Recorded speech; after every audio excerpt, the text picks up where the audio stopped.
যে ব্যক্তির অন্তরে দুনিয়ার মহাব্বত ঢুকে যাবে, আল্লাহ রাব্বুল আলামিন দুনিয়ার তিনটা জিনিস তার কাঁধে ঝুলিয়ে দিবেন, ও এখান থেকে মুক্তি পাবে না। এক নম্বর, এমন ব্যস্ততার কারণে সে সব ভুলে যাবে, ব্যস্ততা থেকে সে মৃত্যুর আগ পর্যন্ত মুক্তি পাবে না। দুই নম্বর, এমন আকাঙ্ক্ষা চাহিদা তার বাড়বে যেটার শেষ নেই। তিন নম্বর, লোভ লালসা এমন বাড়বে, বয়স বাড়ে তো লোভও বাড়ে। ব্যাখ্যা করে নবীজি বলেন, ফাতারিবুল আখিরাহ, যে ব্যক্তি আখিরাত তালাশ করে, তার সব কাজ আখিরাতমুখী। তাতলুবহু দুনিয়া, দুনিয়াও তাকে তালাশ করে। হাত্তা ইয়াস্তাকমিলা ফিহা রিজকাহু, দুনিয়ায় তার জন্য আল্লাহর পক্ষ থেকে যতটুকু রিজিক বরাদ্দ সেটা তার কাছে পৌঁছে দেবার জন্য।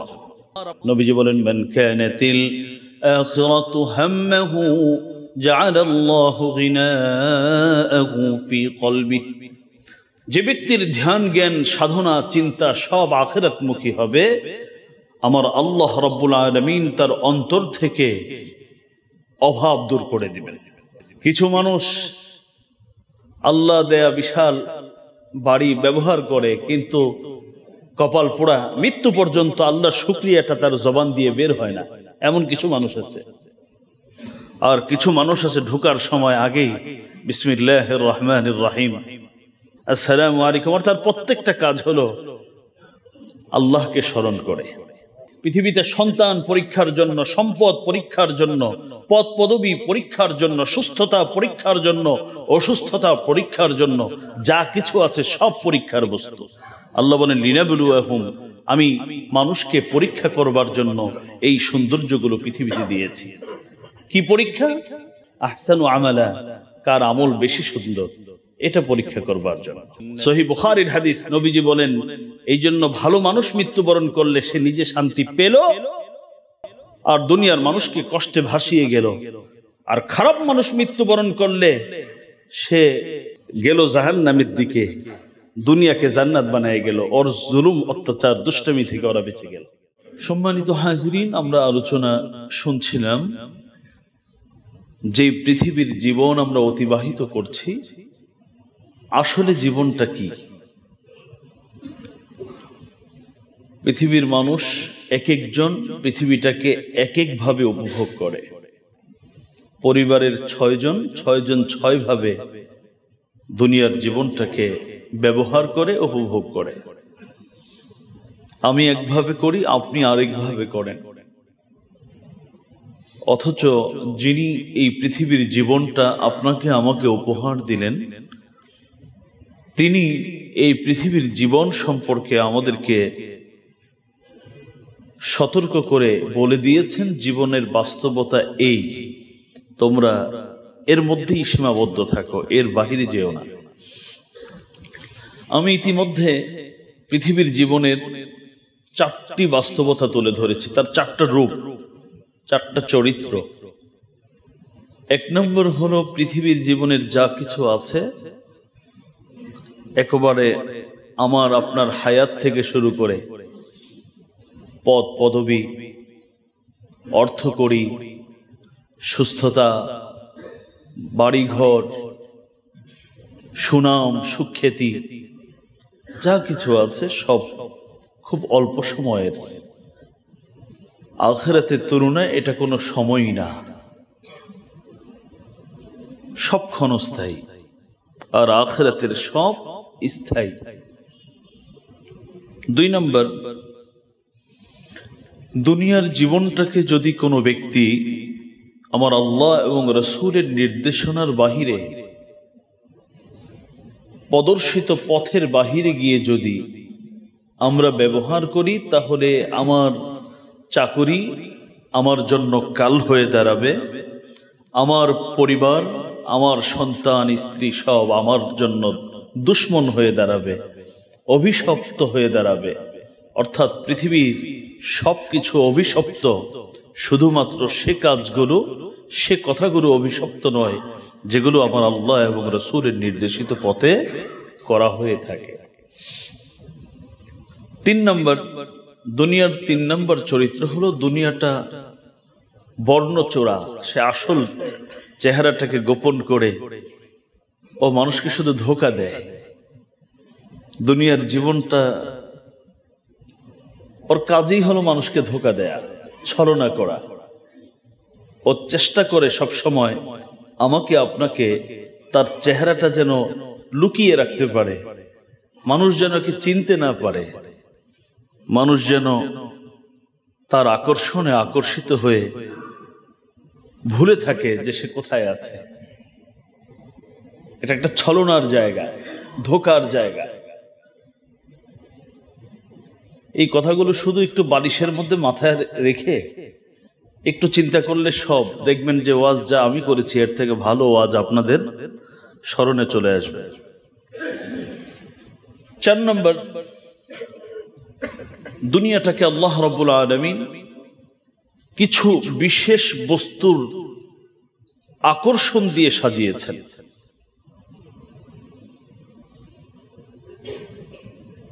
পৃথিবীটাকে আল্লাহ রাব্বুল আলামিন আকর্ষণ করে এমন কিছু বস্তু দিয়েই সুসজ্জিত করেছেন। আল্লাহ রাব্বুল আলামিন বিশেষ করে কয়েকটি বস্তুর আকর্ষণের কথা বলেছেন। একটি হলো নারী জাতির আকর্ষণ, আরেকটি হচ্ছে সন্তানের আকর্ষণ, আরেকটি হলো সম্পদ, জায়গা জমির আকর্ষণ। এটা আল্লাহ রাব্বুল আলামিন এই আকর্ষণ তিনিই দিয়েছেন। আবার বলে দিয়েছেন যে এই পৃথিবীতে চলবে, এগুলো ব্যবহার করবে, এখানে থাকবে, সবকিছু করবে, কিন্তু এর আকর্ষণটা তোমার অন্তরের ভিতরে যেন না ঢুকে যায়। যদি এর আকর্ষণ কারো ভিতরে ঢুকে যায় তাহলে এগুলো কিয়ামত দিবসে এই সন্তান বাবা মার দুশমন হয়ে দাঁড়াবে, বাবা মা সন্তানের দুশমন হয়ে যাবে। যখন সে জানতে পারবে এই সন্তানের কারণে আমি জাহান্নামী, এই স্ত্রীর কারণে অথবা এই স্বামীর কারণে আমি জাহান্নামী, অথবা যখন বুঝতে পারবে যে এই সম্পদটার কারণেই আমি সব হারালাম, তখন সে এগুলোকে দুশমন বলে আখ্যা দিবে। আল্লাহ রাব্বুল আলামিন দুনিয়ার চতুর্থ পরিচয় দিয়ে বলেছেন যে এটা আমি কিছু আকর্ষণীয় বস্তু দিয়ে দুনিয়াটাকে আমি সাজিয়েছি। এটা তোমাদের ভালো লাগবে, ভালো লাগাটা দোষণীয় নয়, তবে এর ভালোবাসায় তুমি নিজেকে মত্ত করে ফেলো না, তুমি নিজেকে পাগল বানিয়ে ফেলো না। দায়িত্ব পালন করো, সবকিছু করো, কিন্তু এর মহাব্বতের কাছে যেন আমার মহাব্বত হেরে না যায়। এই 4টি বিষয় নিয়ে আমি আপনাদের কাছে বিস্তারিত আলোচনা গত একাধিক জুমাতে আমি করেছি। আজকে দুনিয়ার জীবনের পঞ্চম বাস্তবতা, পঞ্চম পরিচয়টি আমি আপনাদের খিদমতে তুলে ধরছি। দুনিয়ার পঞ্চম বাস্তবতা হলো দুনিয়ার আকর্ষণ, দুনিয়ার মহাব্বত যদি কারো অন্তরে ঢুকে যায় তাহলে আল্লাহ রাব্বুল আলামিন তাকে মানসিক শান্তি থেকে মাহরুম করে দেবেন। শান্তি 2 ধরনের, একটি হলো মানসিক শান্তি, আত্মার শান্তি, আর একটা হলো শারীরিক শান্তি। এয়ার কন্ডিশন দিয়ে শারীরিক শান্তি পাওয়া যায়, কিন্তু মানসিক শান্তি পাওয়া যায় না। পৃথিবীর বহু কিছু নিয়ামত আল্লাহ রাব্বুল আলামিন আপনার আমার ডানে বামে ফেলে রেখেছেন, এগুলো দিয়ে শারীরিক শান্তি পাওয়া যায়, মানসিক শান্তি পাওয়া যায় না। দুনিয়ার চরিত্র হলো যে ব্যক্তি দুনিয়ার মধ্যে ডুবে যাবে, আল্লাহ রাব্বুল আলামিন তাকে দুনিয়ার ডুবে যাওয়ার কারণে মানসিক শান্তি থেকে মাহরুম করে দিবেন। ও শারীরিক শান্তি পর্যন্ত হয়তো কিছু পাবে। আসুন আমরা নবীজির হাদিস থেকে বোঝার চেষ্টা করি। তাবরানী সহিহ তারগীব এবং তারহিবের হাদিস, হাদিসের বর্ণনাকারী হযরতে আবু উবাইদা আল আসাদি রাদিয়াল্লাহু তাআলা আনহু,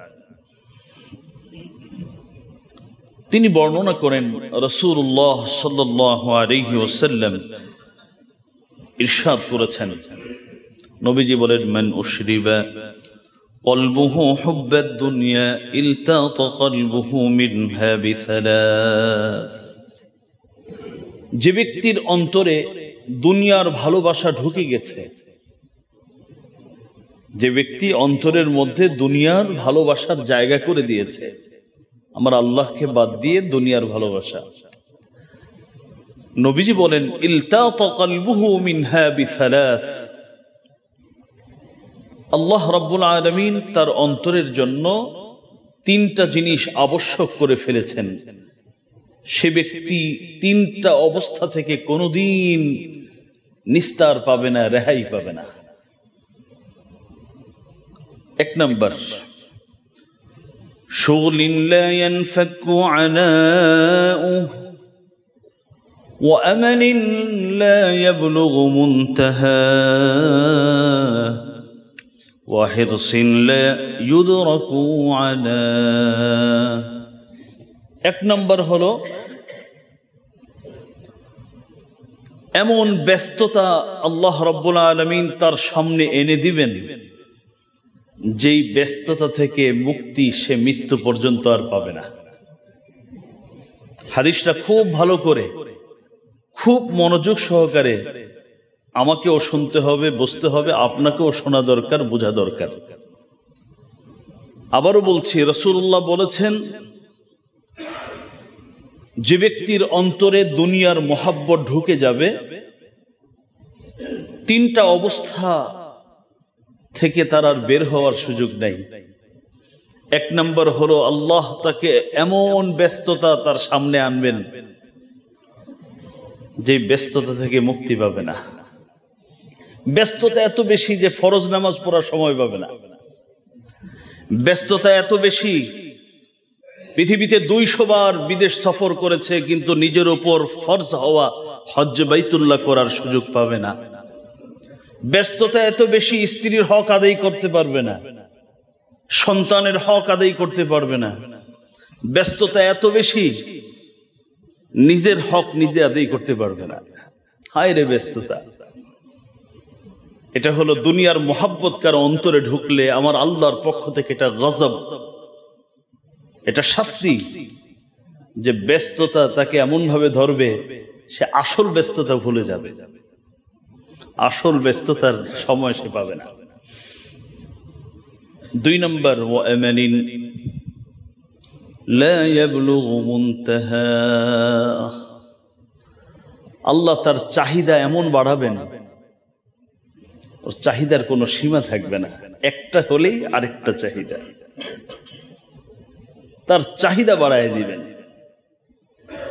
আচ্ছা, আপনাদের কি মনে হয় জানি না, আমি যখন পড়ছিলাম মনে হচ্ছে আমার অবস্থা দেখে দেখে আর আমাদের অবস্থা দেখে দেখে রাসূলুল্লাহ মনে হয় এখন হাদিসটা বলতেছেন, কিন্তু হাদিসটা কিন্তু 1500 বছর আগের। ওয়া আমালিন লা ইয়াবলুগু মুনতাহা, তার আকাঙ্ক্ষা, তার চাহিদা এমন বাড়বে যে চাহিদার শেষ হবে না। একটা হলে আরেকটা, আরেকটা হলে আবার আরেকটা, এভাবে করে একটা পূরণ হবে, 10টা তার চাহিদা চলে আসবে। 10টা পূরণ করবে, 100টা চাহিদা তার সামনে চলে আসবে। এটাও আল্লাহর পক্ষ থেকে বড় ধরনের একটা শাস্তি। 3 নম্বর, ওয়া হিরসিন লা ইউদরাকু আলা, তার লোভ এমন পরিমাণ বাড়বে, মৃত্যু চলে আসবে, তার লোভ কোনোদিন কমবে না। দুনিয়ার মোহাব্বত ঢুকলে এই 3টা অবস্থা তাকে ঘিরে বসবে। আমি সেদিন বলছিলাম, প্রতিটা মানুষের জীবনে কিছু সময় তো এমন থাকতে হবে, হ্যাঁ, আমার আপনার জীবন যদি সাহাবায়ে কেরামের মতো হতো, যে তারা, তাদের চরিত্র ছিল দুনিয়ার জন্য যতটুকু সময় বাহিরে থাকতে হয় তারা থাকতেন। দুনিয়ার কাজ শেষ, প্রয়োজন পূরণ, বাকি পুরোটা সময় দিনের কাজে থাকতেন, মসজিদের পরিবেশে চলে আসতেন। আর আমাদের চরিত্র হলো আমরা সারাক্ষণ বাহিরে থাকি, শুধু ফরজ নামাজের সময় একটু আসি, আবার যাদের ব্যস্ততা বেশি ধরছে ফরজেও আসতে পারি না। সেজন্য সাহাবা ইকরামকে আলাদা কিছু সময় বের করার প্রয়োজন হয়নি, যা আমার জীবনের 10টা বছর কমপক্ষে আমি আল্লাহর গোলামির মাধ্যমে কাটাবো, এই জন্য আলাদা সময় তাদের বের করতে হয়নি। কিন্তু আমার আপনার জীবন তো অগুছালো জীবন। একটু চিন্তা করে দেখি তো, রমাদানে মাঝে মধ্যে একটু কিছু সময় দিনে ফরজ, ওয়াজিব, সুন্নতে মুআক্কাদা ছাড়া হয়তো 1 ঘন্টা, আধা ঘন্টা, 2 ঘন্টা, 3 ঘন্টা ইবাদত করেছে। তাও কি জীবনের 60 বছরের মধ্যে 10 বছর, এগুলো কি হিসাবে আসে? বেশি দূরের কথা নয়, এই আমাদের পার্শ্ববর্তী দেশের এক বড় আল্লাহর প্রিয় মানুষ ছিলেন।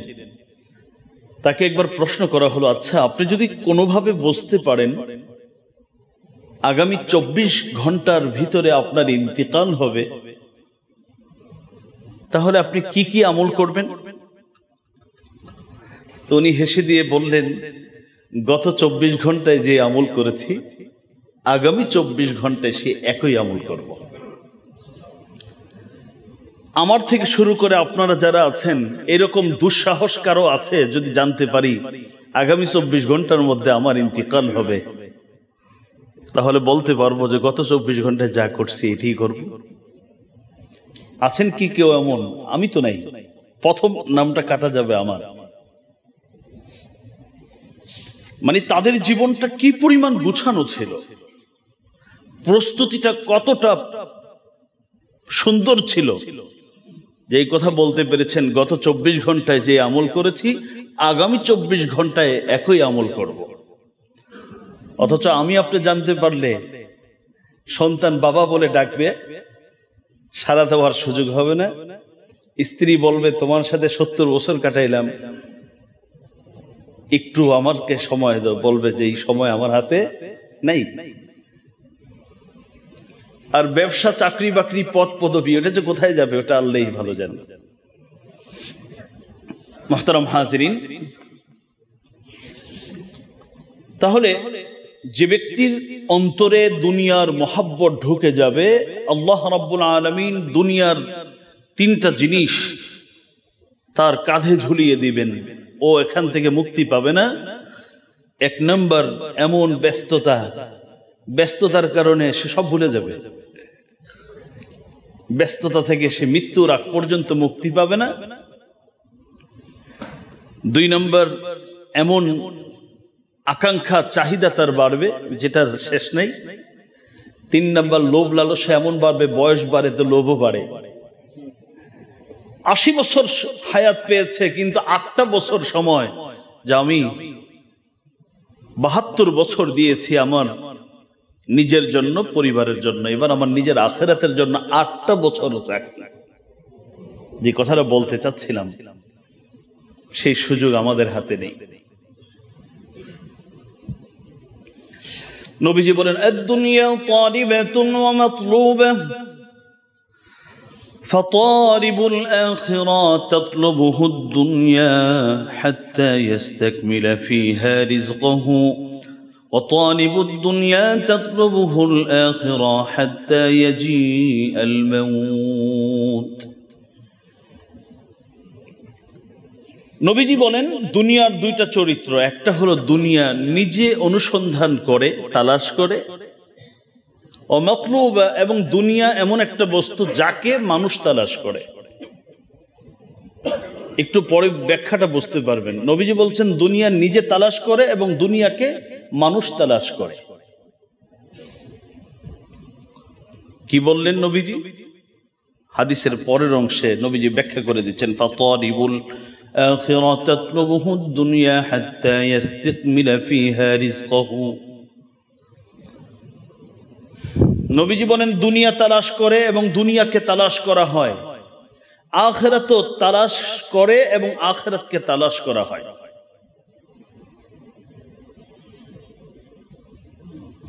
ব্যাখ্যা করে নবীজি বলেন ফাতারিবুল আখিরাহ, যে ব্যক্তি আখিরাত তালাশ করে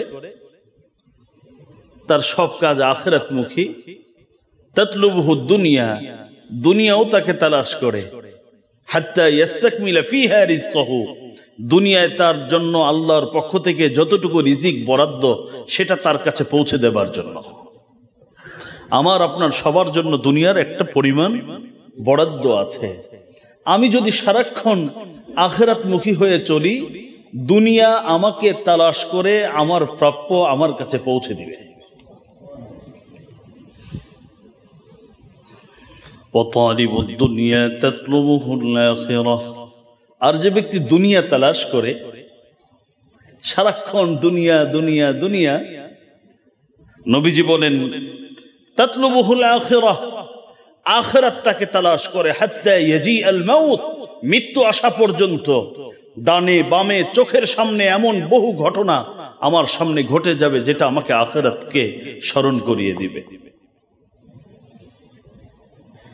হঠাৎ করে আমার সন্তান আমার সামনে চলে গেছে, আমার ভাই আমার সামনে চলে গেছে, এমন জীবনে এমন কিছু অবস্থা আসছে, এই অবস্থা আমাকে বলে দিচ্ছে এইটা স্বার্থপর দুনিয়ার জন্য কি করতেছ, তুমি তোমার আখিরাতকে সেদিকে তুমি অগ্রসর হও। তাহলে দুনিয়া নিজে তালাশ করে এবং তাকে তালাশ করা হয়। কিছু মানুষ আছে যারা দুনিয়ার জন্য তার সব আয়োজন, আর কিছু মানুষ আছে তার আয়োজন আখিরাতের জন্য। যারা আখিরাতের জন্য কাজ করে, দুনিয়া তার পায়ের কাছে চলে আসে, কারণ ওটা তো আমার জন্য বরাদ্দ। হয়তো আমার নিজের হাতের কামাই হবে, না হলে সন্তানের মাধ্যমে আসবে, না হলে এমন কোনো ভাবে আসবে যেটা আমার কল্পনাও ছিল না। তবরানী সহিহ তারগীব এবং তারহিবের হাদিস, হাদিসটি সহিহ। আরেকটি হাদিস আপনাদেরকে শোনাই এই বিষয়ে। এই হাদিসের বর্ণনাকারী হযরত আনাস ইবনে মালিক রাদিয়াল্লাহু তাআলা আনহু, তিনি বলেন রাসূলুল্লাহ সাল্লাল্লাহু আলাইহি ওয়াসাল্লাম ইরশাদ করেছেন, মান কানাতিল আখিরাতু হাম্মাহু জাআলাল্লাহু গিনাআহু ফি কলবিহি ওয়া জামা'a লাহু শামলাহু ওয়া আতাতহু আদ-দুনিয়া ওয়া হিয়া রাগিমাহ।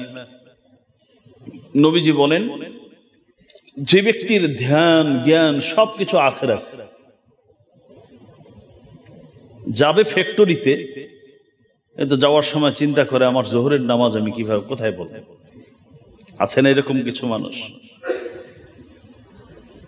যাবে দুনিয়া কামাই করতে, কিন্তু চিন্তা করছে এই ডিলটা করলে আমার আল্লাহ নারাজ হবেন, আমি কি এখানে কোনো অবৈধ পথ অবলম্বন করছি? যাচ্ছে দুনিয়া, কিন্তু ফিকির কি আখিরাত। নবীজি বলেন, মান কানাতিল আখিরাতু হাম্মাহু জাআলাল্লাহু গিনাআহু ফি কলবিহি, যে ব্যক্তির ধ্যান জ্ঞান সাধনা চিন্তা সব আখিরাতমুখী হবে, আমার আল্লাহ রাব্বুল আলামিন তার অন্তর থেকে অভাব দূর করে দিবেন। এটা পুরস্কার। মানুষের অন্তরের যে চাওয়া, খালি খাই খাই, আমাদের বাসায় খালি লাগবে, আরে কত লাগার আগে 5টা 10টা 20টা 50টা না আরো বেশি লাগবে ভাই। তো আল্লাহ রাব্বুল আলামিন তার অন্তর থেকে এই যে খাই খাই যে অবস্থাটা, এটা সরায় দিবেন, অভাব দূর করে দিবেন। 2 নাম্বার, যেহেতু মানুষ তার হাজারো ব্যস্ততা থাকবে, হাজারো কাজ থাকবে, আল্লাহ রাব্বুল আলামিন এই কাজগুলোকে খুব সহজে সমাধান করে দিবেন।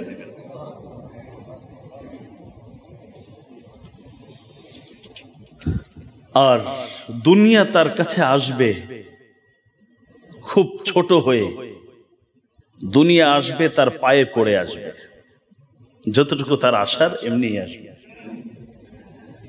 অল্প চেষ্টা করেও চলে আসবে। অনেক সময় আছে না, হাজার চেষ্টা করে হয় না, আবার অল্প চেষ্টা করে হয়ে যায়, এটাই নবীজি বলেন, আতাতহু দুনিয়া ওয়া হিয়া রাগিমা, দুনিয়া আসবে কিন্তু নাকে খত দিয়ে আসবে।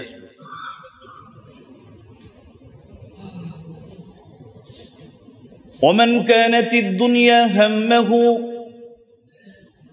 جعل الله فقره بين عينيه وفرق عليه شمله ولم يأته من الدنيا إلا ما قدر له।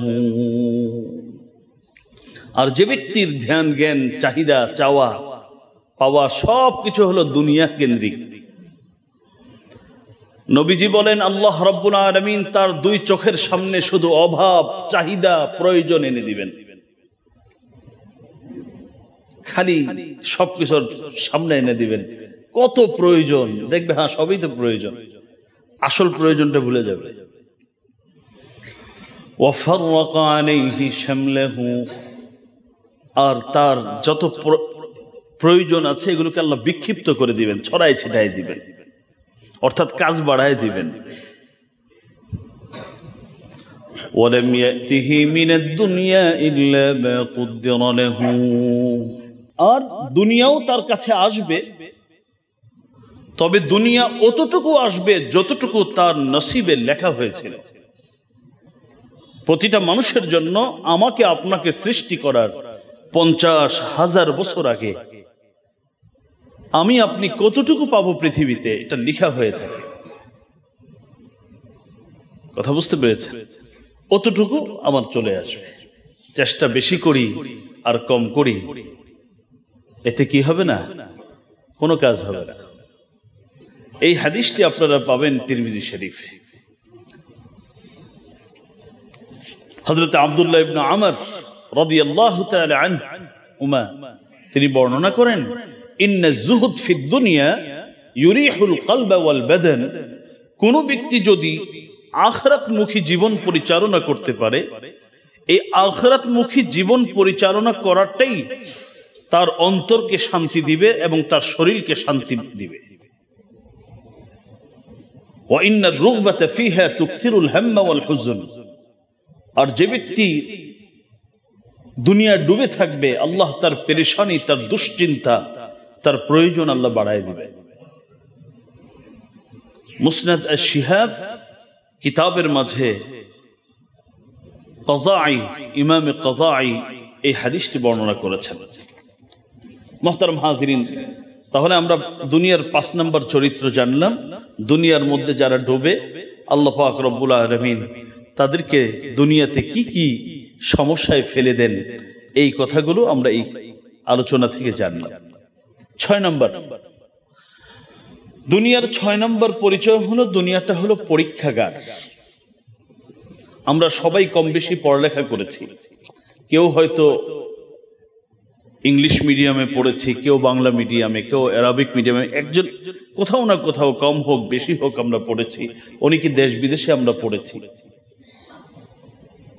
পড়ালেখার মধ্যে আমরা 3 মাস 2 মাস 6 মাস পড়ালেখা করে আমরা একটা পরীক্ষা সম্মুখীন হতাম, পরীক্ষা দিতাম, পরীক্ষা দিয়ে আবার অপেক্ষায় থাকতাম ফলাফল আসবে। প্রথম 3 মাস যে পড়ালেখা করতাম এটা পরীক্ষাগার না, ওটা পাঠাগার, ওখানে আমি পড়ালেখা করি। কিন্তু পরীক্ষায় 3 মাস পড়ালেখা করে পরীক্ষা দিই কয় ঘন্টা? 3 ঘন্টা, 3.5, 4, 5। কেউ তো 20 বছর পড়ালেখা করে পরীক্ষা দেয় 1 ঘন্টা। পড়ালেখা 20 বছরের, কিন্তু পরীক্ষা কয় ঘন্টার? 1 ঘন্টার। যেখানে পরীক্ষা দেওয়া হয় এটাকে বলা হয় পরীক্ষাগার। দারু ইবতিলাইন ওয়া ইখতিবারিন, পরীক্ষার জায়গা। আমরা পরীক্ষা দিতে আসছি। পড়ালেখা করলাম কোথায়? আত্মার জগতে। শিখাই দিছে এটাই তোর সবকিছু। এখন পরীক্ষা দিচ্ছি, আর আখিরাত হলো ফলাফলের জায়গা, রেজাল্ট ঘোষণা এবং পুরস্কার দেবার জায়গা হলো আখিরাত। তো দুনিয়াটা হলো পরীক্ষাগার। কোন ছাত্র, সুস্থ ছাত্র পরীক্ষাগারে গিয়ে এটা তার জীবনের সবকিছু মনে করে না। সে এটা মনে করে যে এখানে আমি পরীক্ষা দিব, ফলাফল এখান থেকে নয়, বরং ফলাফল আমাকে অন্য জায়গায় দিবে এবং এই ফলাফল আমি মৃত্যু পর্যন্ত ভোগ করতে থাকব। এই তো কোরআন হাদিস গভীরভাবে পড়ালেখা করলে এই কথাটা পরিষ্কার হয়ে যাবে যে দুনিয়াটা হচ্ছে পরীক্ষাগার সবার জন্য, আমার আপনার সবার জন্য। এই মর্মে আল্লাহ কি বলেন শুনুন। সূরাতুল মুলকের প্রথম দুটো আয়াত আল্লাহ বলেন, তাবারাকাল্লাযী বিয়াদিহিল মুলকু ওয়া হুয়া আলা কুল্লি শাইইন কাদির আল্লাযী খালাকাল মাউতা ওয়াল হায়াতা লিয়াবলুয়াকুম আইয়ুকুম আহসানু আমালা ওয়া হুয়াল আজিজুল গফুর। তাবারাকাল্লাযী বিয়াদিহিল মুলক, মহামহিয়ান সেই সত্তা, মহামহিয়ান সেই সত্তা, আল্লাযী বিয়াদিহিল মুলক, যার হাতে সার্বভৌম ক্ষমতা, যার হাতে রাজত্ব, কর্তৃত্ব, নেতৃত্ব সবকিছু। ওয়া হুয়া আলা কুল্লি শাইইন কাদির, তিনি সবকিছুর উপর ক্ষমতা রাখেন। الذي خلق الموت والحياة ليبلوكم أيكم أحسن عملا وهو العزيز الغفور। الذي خلق الموت والحياة, যিনি সৃষ্টি করেছেন মৃত্যুকে জীবনকে, লিয়াবলুয়াকুম, আল্লাহ বলেন তোমাদেরকে পরীক্ষা করবার জন্য। জীবন মৃত্যু এর মূল উদ্দেশ্য হলো তোমাদেরকে পরীক্ষা করার জন্য। আইয়ুকুম আহসানু আমালা, তোমাদের মাঝে কে আমলের দিক থেকে, কাজের দিক থেকে সর্বোত্তম, এটা পরীক্ষা করার জন্য। কে প্রথম, কে দ্বিতীয়, কে তৃতীয়, কে উত্তীর্ণ, কে অনুত্তীর্ণ, এই পরীক্ষা করবার জন্য আমি জীবন এবং মৃত্যু দিয়েছি। ওয়া হুয়াল আজিজ আল গফুর, তিনি পরাক্রমশালী এবং ক্ষমাময়। বুঝাই দিলেন আমার এই কথাকে শোনার পরে যারা উল্টাপাল্টা চলবা তাদের জন্য আমি আজিজ, আর যে ফিরে আসবা আমার পথে আমি তার জন্য গফুর। ওয়া হুয়াল আজিজুল গফুর। এই আয়াত দুটোর মধ্যে আল্লাহ রাব্বুল আলামিন পরিষ্কার করে বলে দিলেন তোমাদেরকে পরীক্ষা নেবার জন্য আমি হায়াত মওত দিয়েছি। জীবনটা পরীক্ষা, আর মৃত্যুর পরে তোমাদের ফলাফল। সূরাতুল কাহফ 7 এবং 8 নম্বর আয়াত আল্লাহ বলেন, ইন্না জাআলনা মা আলাল আরদি জিনাতান লাহা লিনাবলুয়াহুম আইয়ুহুম আহসানু আমালা ওয়া ইন্না লাজাঈলুনা মা আলাইহা সাঈদান জুরুজা। আল্লাহ বলেন, ইন্না জাআলনা মা আলাল আরদি, জমিনের উপর যা কিছু আছে, এটা মানুষ হোক, গাছপালা, পাহাড় পর্বত, নদী নালা, খাল বিল, সমুদ্র, চাঁদ, সূর্য, অর্থাৎ জমিনের উপর যা কিছু আছে এবং জমিনের ভিতরে যা গচ্ছিত খনিজ সম্পদ আছে, আল্লাহ বলেন সব কিছু হলো পৃথিবীর সৌন্দর্য। এগুলো আখিরাতের, এগুলোর পাই পয়সা বলে গ্রাম্য ভাষায়, এটা পাই পয়সারও কি নেই, কোনো মূল্য নেই। ইন্না জাআলনা মা আলাল আরদি জিনাতান লাহা লিনাবলুয়াহুম আইয়ুহুম আহসানু আমালা। আল্লাহ বলেন কেন এত সৌন্দর্য আমি কেন দিয়েছি? আল্লাহ বলেন প্রতিটা বস্তু দিয়ে তোমাদেরকে পরীক্ষা করবার জন্য। কিছু মানুষ আল্লাহ দেয়া বিশাল বাড়ি ব্যবহার করে, কিন্তু কপাল পোড়া মৃত্যু পর্যন্ত আল্লাহ শুকরিয়াটা তার জবান দিয়ে বের হয় না, এমন কিছু মানুষ আছে।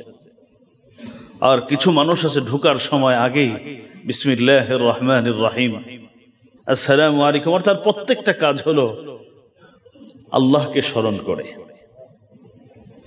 তো এগুলো পৃথিবীতে সন্তান পরীক্ষার জন্য, সম্পদ পরীক্ষার জন্য, পদ পদবী পরীক্ষার জন্য, সুস্থতা পরীক্ষার জন্য, অসুস্থতা পরীক্ষার জন্য, যা কিছু আছে সব পরীক্ষার বস্তু। আল্লাহ বলেন লিনাবলুয়াহুম, আমি মানুষকে পরীক্ষা করবার জন্য এই সৌন্দর্যগুলো পৃথিবীতে দিয়েছি। কি পরীক্ষা? কোন বিষয়ে পরীক্ষা? আহসানু আমালা, কার আমল বেশি সুন্দর, এটা পরীক্ষা করবার জন্য। وَإِنَّا لَجَاعِلُونَ مَا عَلَيْهَا صَعِيدًا جُرُزًا, আল্লাহ বলেন একদিন এগুলো আমি আবার সব শেষ করে দিব। সমতল ভূমিতে এই জমিনটাকে আমি কি করব? পরিণত করব। ওদিন আবার কিচ্ছু থাকবে না। যদি এগুলো আমরা অনেক সময় বাসা বাড়ি ভাঙি, ভাঙার সময় দামি বস্তুগুলোকে আলাদা করি না, এগুলোকে একটু আলাদা করে, এগুলো মহামূল্যবান আছে না? আর যেগুলো দাম নেই ওগুলো সব ভাঙ্গা চুরমার করে দেয়। আমার আল্লাহ কি করবেন? পৃথিবী ভেঙ্গে চুরমার করবেন, কিন্তু এখানে কোনো দামি কিছু না থাকার কারণে কিছু রাখবে না। যে না অমুক টাওয়ারটা রেখে দিই, ওটা মহামূল্যবান, 165 তালা, না এটা আমার কাছে পাইপ পোষারও দাম নেই।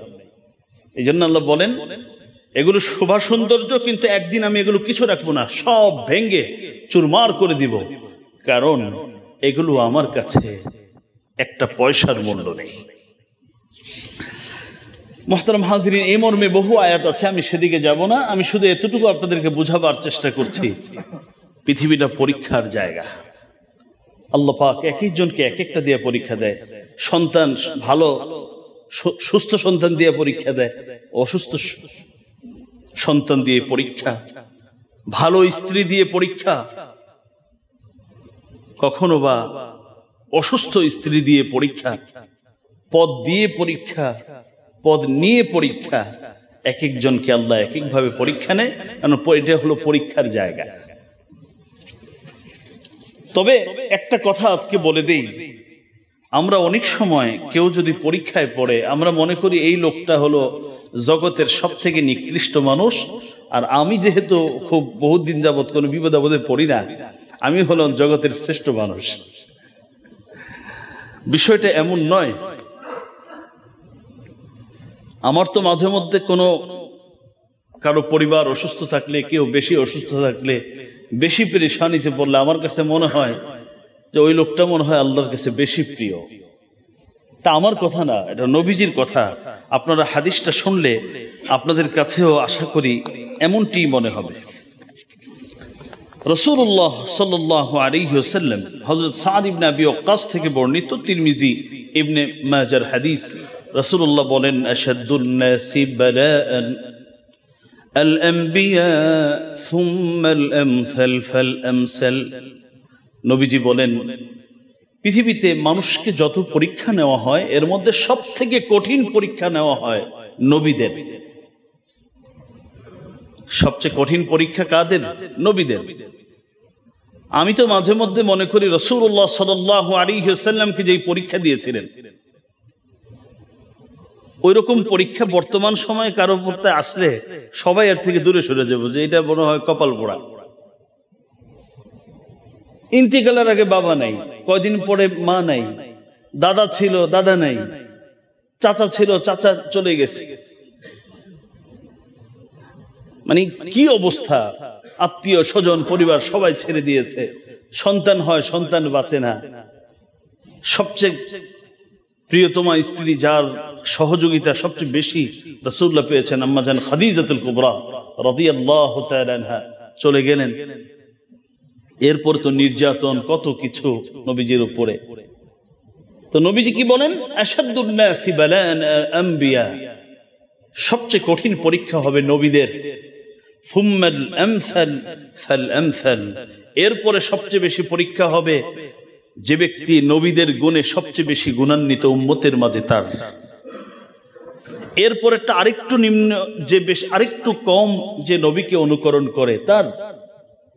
এভাবে করে পরীক্ষা, ভালো মানুষদের পরীক্ষা বেশি আসবে, এটাই স্বাভাবিক। নবীজি আরো পরিষ্কার করে বলেন ইউবতালা রাজুলু আলা হাসবি দীনিহি, প্রতিটি মানুষকে তার দ্বীনদারি অনুযায়ী পরীক্ষা দেওয়া হবে। একটা লোক মোটেই নামাজ পড়ে না, একদিনই আসছে মসজিদে। ইমাম সাহেব তার সাথে খারাপ ব্যবহার করছে, দুই একজন পুরাতন মুসল্লি ওনারও খারাপ ব্যবহার করছে, মোবাইলটাও পকেটতে চলে গেছে, জুতাটাও হারাই গেছে, সব কিছু একসাথে হয়েছে। ও আর দ্বিতীয় দিন, ওকে তো বহু কষ্ট করে মসজিদে আনা হয়েছে, এই লোককে আর দ্বিতীয় দিন মসজিদে আনা যাবে? পরীক্ষা বেশি, এত পরীক্ষা নিতে পারবে না। কিন্তু একজন নামাজি মানুষ, মোবাইল চলে গেছে, কি করবো, আমি এইভাবে অসতর্ক ছিলাম কেন, আনলাম কেন? এটা বাহিরে তো হতে পারত, বাহিরে হয় না, বাহিরে হতে পারে। মুহতারাম হাজিরিন, তাহলে আমরা দুনিয়া সম্পর্কে আরেকটা কথা জানলাম, দুনিয়া হলো কি? পরীক্ষার জায়গা। কিন্তু ফলাফল পৃথিবীতে না, যেটা আসতেছে এটা খুব বেশি খুশি হওয়ারও কারণ নেই, আবার খুব বেশি দুঃখ পাওয়ারও কারণ নেই। কিছু ভালো কিছু আসলে হ্যাঁ এগুলো তো আমারই কামাই, এইভাবেই তো আমার প্রত্যাশা ছিল, এমনটি ভাবার কোনো কারণ নেই। আর একেবারে না পেলেও মন খারাপের কারণ নেই, কারণ এখানে ফলাফলের জায়গা না, এটা হলো কাজের জায়গা। দুনিয়ার আরেকটি চরিত্র হলো, দুনিয়াকে আল্লাহ রসুল বলেছেন এটা হলো জেলখানা। দুনিয়াটা কি? জেলখানা। আমি জানি না, শুনেছি যারা জেলে ছিলেন, জেলখানায় নিজের মন মতো কিচ্ছু করার সুযোগ নাই। তারা রুটিন কি করে দেয়? ঠিক করে দেয়, এই টাইমে উঠতে হবে, এই টাইমে বের হতে হবে, এতক্ষণ বাইরে থাকা যাবে, সব কিছু জেলার যেভাবে, ওখান থেকে জেল কর্তৃপক্ষ যেভাবে কি করে ঠিক করে দেয়, ওইভাবে তাকে চলতে হয়। খাবারের মেনু তারা ঠিক করে দেয়, সাধারণত এইভাবেই। রাসূলুল্লাহ সাল্লাল্লাহু আলাইহি ওয়াসাল্লাম বলেছেন, দুনিয়া হলো একজন মুমিনের জন্য জেলখানা। সে নিজের মন চাইলেই তা করতে পারে না। ঘুমাবা, এই নিয়তে ঘুমাবো, যতক্ষণ মন চায় ততক্ষণ না, এতক্ষণ ঘুমাতে পারবে, এরপর ওঠো, এরপর আবার ঘুমাও। মুরগি কিনেছ, সবটা খাবা না, সবটা খাওয়া যাবে না, ভিতরের ময়লাগুলো বের করে ফেলো। মাছ খাবা, খাও, কিন্তু ওটা খেতে পারবে না। গোশত হলেই খাওয়া যাবে না, শুধু এই কটার গোশত তুমি খেতে পারবা। মানে সব কিছুর মধ্যে একটা বাইন্ডিং। এই জন্য নবীজি বলেছেন, দুনিয়াটার চরিত্র হলো এটা জেলখানা। কাদের জন্য? ইমানদারদের জন্য। আর দুনিয়াটা হলো জান্নাত। কাদের জন্য? বেঈমানদের জন্য। যা মন চায় তাই করবে, যা মন চায় তাই বলবে, যা চিন্তা করতে মন চায় তাই চিন্তা করে। তাহলে দুনিয়া হচ্ছে ইমানদারদের জন্য জেলখানা, আর বেঈমানদের জন্য দুনিয়া হলো জান্নাতখানা। নবীজি হাদিসের মধ্যে বলেন, হযরত আবু হুরায়রা থেকে বর্ণিত, তিরমিজি এবং ইবনে মাজার হাদিস, রাসূলুল্লাহ সাল্লাল্লাহু আলাইহি ওয়াসাল্লাম বলেছেন, আদ-দুনিয়া সিজনুল মুমিন ওয়া জান্নাতুল কাফির। নবীজি বলেন, দুনিয়া হলো সিজনুল মুমিন, মুমিনের জন্য কয়েদখানা, জেলখানা, ও জান্নাতুল কাফির, আর বেঈমান কাফেরদের হলো জান্নাতখানা। তিরমিজি এবং ইবনে মাজার হাদিস। বুখারী শরীফের এক হাদিস, হযরত আবু কাতাদা রিবঈ আল আনসারী রাদিয়াল্লাহু তাআলা থেকে বর্ণিত, তিনি বলেন, রাসূলুল্লাহ সাল্লাল্লাহু আলাইহি ওয়াসাল্লামের সামনে দিয়ে একদিন একটি জানাজা, একটি লাশ অতিবাহিত হলো, অতিক্রম হলো। নবীজি শুধু বললেন, মুস্তারিহুন ওয়া মুস্তারাহুম মিন। হয়তো লোকটি মৃত্যুবরণ করে নিজে শান্তি পেল, অথবা মৃত্যুবরণ করে অন্যকে শান্তি দিল। মুস্তারিহ ওয়া মুস্তারাহুম মিন। সাহাবায়ে কেরাম বলেন, ইয়া রাসূলুল্লাহ, বিষয়টা বুঝলাম না, মৃত্যুবরণ করে নিজে শান্তি পেল অথবা শান্তি দিল, বুঝলাম না, একটু বুঝায় বলেন।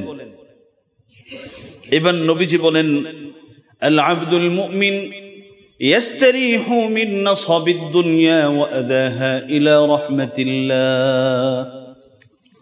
মুমিন বান্দা যখন মৃত্যুবরণ করে, সে দুনিয়ার কষ্ট ক্লেশ, এই বাজার করা, এই অফিস করা, এই নাতিরে নিয়ে স্কুলে যাওয়া, এই শপিং করে দেওয়া, আরে কত ঝামেলা দুনিয়ার মধ্যে। এই তার কথা, কটু কথা শোনা। মুমিন বান্দা যখন মৃত্যুবরণ করে, সে দুনিয়ার যত কষ্ট আছে, যত ক্লেশ আছে, যত দুঃখ আছে, সবগুলো থেকে রক্ষা পায়, চলে যায় আল্লাহর রহমতের দিকে। লোকটা শান্তি পেয়ে গেল, চূড়ান্ত শান্তি। ওয়ালা আব্দুল ফাজির ইয়াস্তারিহু মিনহুল ইবাদ ওয়াল বিলাদ ওয়াশ শাজার ওয়াদ দাওয়াব।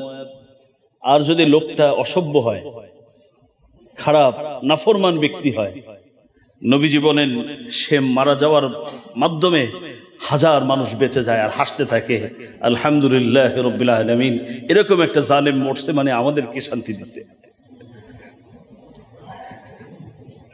শুধু তাই নয়, নবীজি বলেন ইয়াস্তারিহু মিনহুল ইবাদ ওয়াল বিলাদ, শুধু মানুষ বেঁচে যায় তাই না, বরং এরকম দুষ্ট মানুষ পৃথিবীতে থাকলে যেই অঞ্চলে থাকে তারাও অভিশাপ দিতে থাকে, ওর কারণে তারাও কষ্ট পায়। গাছ, তরুলতা, প্রাণীকুল, বোবা জাতীয় কষ্ট পায়। অন্য বিভিন্ন তাফসীর থেকে পাওয়া যায় ভালো মানুষদের জন্য এরা কাঁদে মৃত্যুবরণ করলে। যেই জায়গাটায় নামাজ পড়ি, তাফসীরের কিতাবে আসছে যে এই জায়গাটা যখন আমাকে আপনাকে পাবে না, আফসোস করবে, কাঁদবে। আবার যখন দুষ্ট মানুষ কোথাও দুষ্টামি করে, তখন হ্যাঁ এই জালেমটা যদি একটু শর্ত, আর এই জায়গায় এসে যদি কোনো ভালো মানুষ ভালো কাজ করত, এইভাবে করে আফসোস করে। সহিহ বুখারীর হাদিস, নবীজি বলেন এই জন্য ভালো মানুষ মৃত্যুবরণ করলে সে নিজে শান্তি পেল আর দুনিয়ার মানুষকে কষ্টে ভাসিয়ে গেল। আর খারাপ মানুষ মৃত্যুবরণ করলে সে গেল জাহান্নামের দিকে, দুনিয়াকে জান্নাত বানায় গেল, ওর জুলুম অত্যাচার দুষ্টামি থেকে ওরা বেঁচে গেল। সহিহ বুখারীর হাদিস। সর্বশেষ কথা হলো আদ-দুনিয়া মাজরাআতুল আখিরাহ। আগের কথাই, এই কথার আগের কথা যেটা বলেছিলাম, দুনিয়া হলো ফসল ফলাবার জায়গা। এখানে খাওয়া যাবে না, মানুষ ক্ষেতের মধ্যে বসে খায় না, ঘরে গিয়ে খায়। তো মুমিনের ঘর তো হলো জান্নাত, সেখানে গিয়ে খাবে। এই মর্মে আমি শুধু একটা কথা বলবো, যেহেতু সময় নেই। হযরত আলীর কথা, যেটা আপনারা বুখারী শরীফে পাবেন। হযরত আলী বলেন ইরতাহালাতিদ দুনিয়া মুদবিরাতান ওয়ারতাহালাতিল আখিরা মুকবিলাতান ওয়া লিকুল্লি ওয়াহিদিন মিনহুমা বানুন ফাকুনু মিন আবনাইল আখিরা ওয়া লা তাকুনু মিন আবনাইদ দুনিয়া। হযরত আলী বলেন দুনিয়া পৃষ্ঠ প্রদর্শন করে চলে গেছে, আর আখিরাত তোমাদের সামনে আসছে। আমার যত বয়স, দুনিয়া অতটুকু শেষ। মানুষ বড় হয় না, মানুষ দিন দিন কি হয়, ছোট হয়। বয়স ৮০, তার মানে ৮১ বছর থেকে ৮০ শেষ, আছে মাত্র ১ বছর। আমরা বলি দুনিয়া মানুষ বড় হয়, কিসের বড় হয়, মানে ওই যেটা ছিল ওইটার মধ্যে এই পর্যন্ত শেষ করছি। তো নবীজি বলেন দুনিয়া তোমাদের কাছ থেকে চলে গেছে, চলে যাচ্ছে, আখিরাত তোমাদের সামনে চলে আসছে। দুনিয়ারও কিছু সন্তান আছে, আখিরাতেরও কিছু সন্তান আছে। কিছু লোক দুনিয়ার সন্তান মানে আবার ওই মা বাবার মাধ্যমে শুধু ওইটা না। দুনিয়ার সন্তান মানে হলো তারা দুনিয়ার জন্য তাদের সবকিছু, আর কিছু মানুষ থাকে আখিরাতের জন্য তার সব আয়োজন। হযরত আলী বলেন ফাকুনু মিন আবনাইল আখিরাহ, তোমরা আখিরাতের সন্তান হও। ওয়া লা তাকুনু মিন আবনাইদ দুনিয়া, তোমরা কিন্তু দুনিয়ার সন্তান হও না। কেন? ফাইন্নাল আমাল ফাইন্নাল ইয়াওমা আমালুন ওয়া লা হিসাব ওয়া গাদান হিসাবুন ওয়া লা আমাল। এই কথাটা আশা করি যদি আমি আপনি ভালো করে বুঝে নিতে পারি, আমাদের জীবন পরিবর্তন হয়ে যাবে। হযরত আলী বলেন ফাইন্নাল ইয়াওম আমালুন ওয়া লা হিসাব, আজকের দিনটা হলো আমল করার সময়, এখানে কারো কাছে আমার হিসাব দেওয়া লাগবে না। আজকে ফজরের নামাজ আমি পড়ি নাই, আমাকে আমার আল্লাহ ধরে নেই, এই গলা টিপা দুপুরের খানা একটু ভিতরে দিতে দিব না, আগে হিসাব দিয়ে নে, এটা বলবে না। কারণ জায়গাটা হলো ফাইনাল ইয়াউমা আমালুন, আজকের দিনটা হলো আমলের দিন, ওয়ালা হিসাব, এটা হিসাবের দিন না। ওয়া গাদান হিসাব ওয়ালা আমাল, আরেকটা দিন আসবে চক্ষু বন্ধ হওয়ার পরে, সেটা হলো হিসাব দেওয়ার সময়, সেখানে আমলের কোনো সুযোগ থাকবে না।